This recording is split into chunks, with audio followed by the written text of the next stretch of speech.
Jadi kami kan melakukan proses penerimaan mahasiswa baru, ya, apakah SD, SMP, SMA, SMK, mulai dari madrasah sampai dengan sanawiyah. Kemudian karena ada keterbatasan daripada sekolah yang kami miliki, memang rata-rata kurang dari 30% sekolah negeri, sehingga lebih dari 70% itu masuk di swasta. Memang selama ini seperti itu.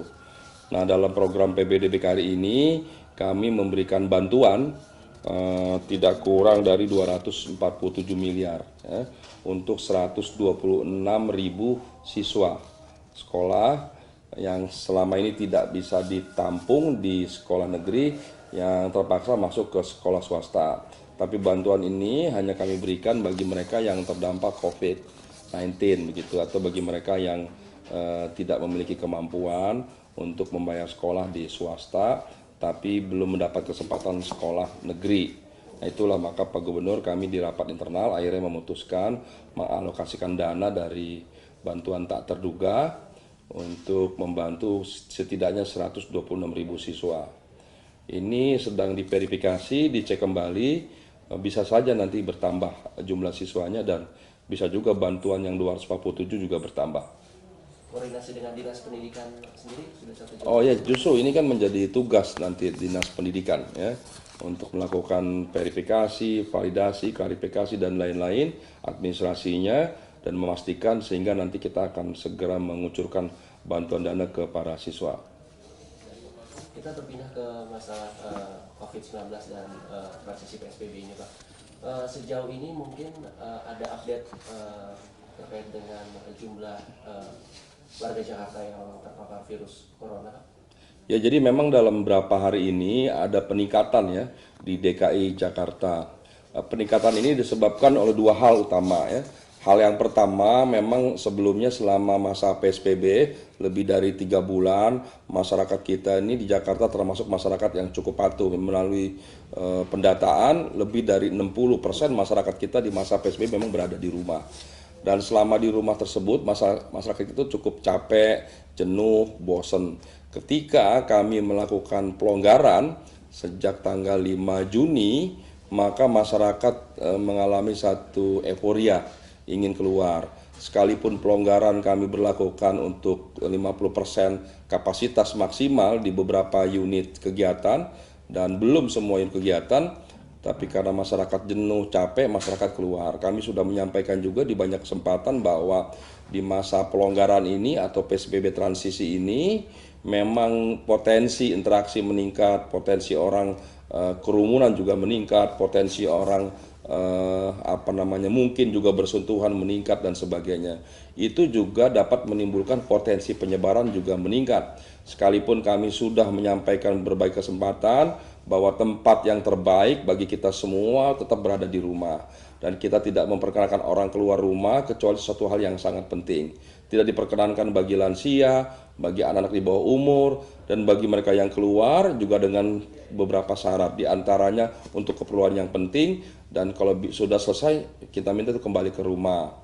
Kemudian juga kalau keluar kami minta menggunakan masker, mencuci tangan dengan sabun, jaga jarak, tidak masuk dalam kerumunan. Prinsipnya harus melakukan protokol COVID atau protokol kesehatan secara ketat.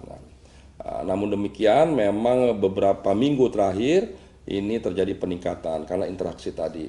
Yang kedua, disebabkan peningkatan ini karena kami memang melakukan terobosan-terobosan penggunaan testing yang kami tingkatkan, dan tracing atau kontak tracing dan treatment gitu. Jadi masifnya tracing sudah lebih dari 499.000, sudah hampir mencapai angka 500.000 testing yang kami lakukan. Maka semakin banyak testing, maka potensi orang yang terpapar terdeteksi juga semakin meningkat. Itulah sebabnya penyebab kedua ini memang masifnya testing. Kami memang lebih mengedepankan testing. Bagi kami menyelesaikan masalah adalah mempercepat melakukan identifikasi masalah. Identifikasi masalah itu didapat dengan cara melakukan testing dan tracing tadi. Sehingga dengan adanya testing kita menemukan adanya penyebaran, kepada kasus-kasus yang kita temukan positif ini, sehingga kami bisa segera melakukan langkah-langkah, apakah langkah pencegahan, penanggalan, dan penanggulangan daripada penyebaran COVID. Dengan demikian kita berharap ke depan kita tidak hanya melakukan identifikasi secara lebih rinci dan detail, tapi juga kita bisa segera mengatasi masalahnya. Pak, beberapa hari ini banyak ditemukan para pelanggar warga Jakarta umumnya tidak memakai masker ketika berkegiatan di luar. Dan ini kan sudah dikenakan sanksi sosial dan sanksi denda, tapi masih banyak gitu Pak. Evaluasi seperti apa Pak? Apakah akan ada sanksi yang lebih berat begitu untuk ada efek jerah bagi warga DKI Jakarta? Memang kami telah mengeluarkan Pergub 41 2020 tentang pemberian sanksi. Ada 4 sanksi yang kami berlakukan. Yang pertama, kami menyebutnya sanksi administrasi. Ada sanksi teguran, sanksi penutupan sementara sampai pencabutan izin bagi perkantoran, pabrik, dan lain sebagainya. Kemudian yang kedua ada sanksi sosial, jadi masyarakat yang tidak menggunakan masker kita minta umpamanya membersihkan pasos-pasos jalan dan sebagainya. Kemudian yang ketiga kami menyebutnya sanksi denda, ini juga kami berlakukan. Sampai hari ini setidaknya sudah masuk uang 1,66 miliar rupiah uang yang masuk ke kami. Dan yang keempat itu baru sanksi pidana. Nah, terkait banyaknya uang yang masuk, kami bukan bermaksud mengumpulkan uang dari denda-denda ini, tapi kami ingin memberikan efek jerah. Jadi lebih penting bagi kami adalah seluruh masyarakat Jakarta untuk patuh dan taat. Nah, kemudian selain sanksi-sanksi ini, memang menurut para pakar, keberhasilan ini 80% terletak pada kesadaran, kepatuhan, dan disiplin daripada warga.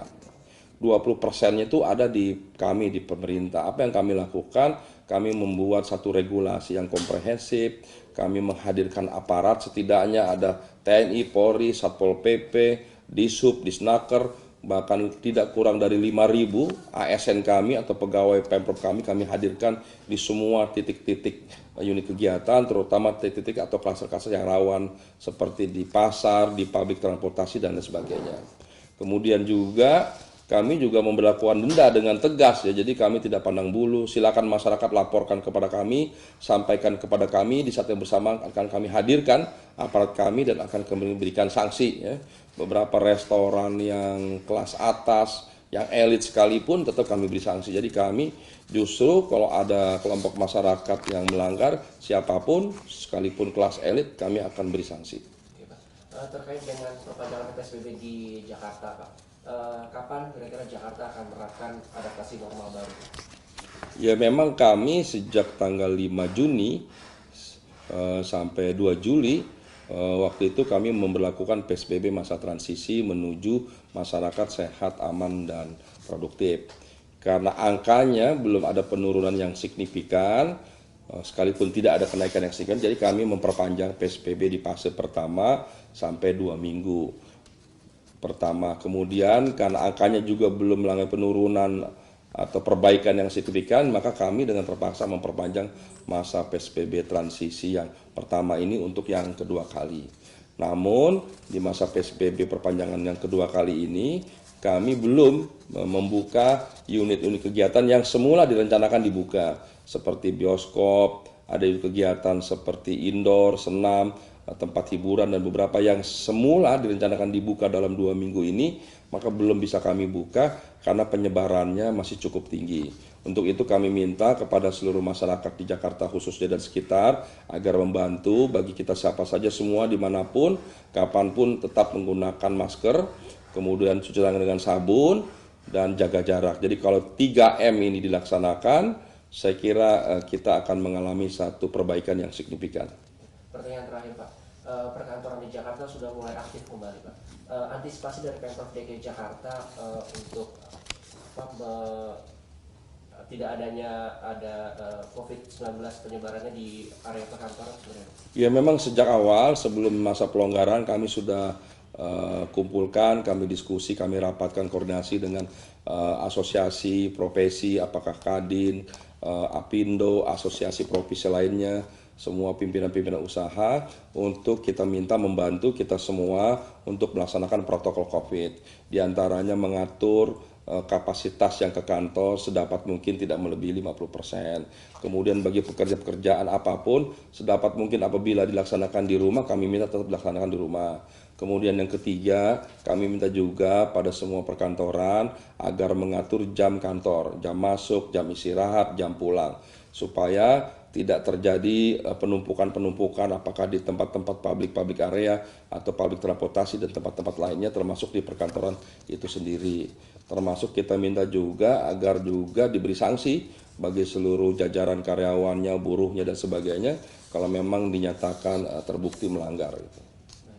Terima kasih atas waktunya Pak Ariza. Oke, terima kasih sama-sama.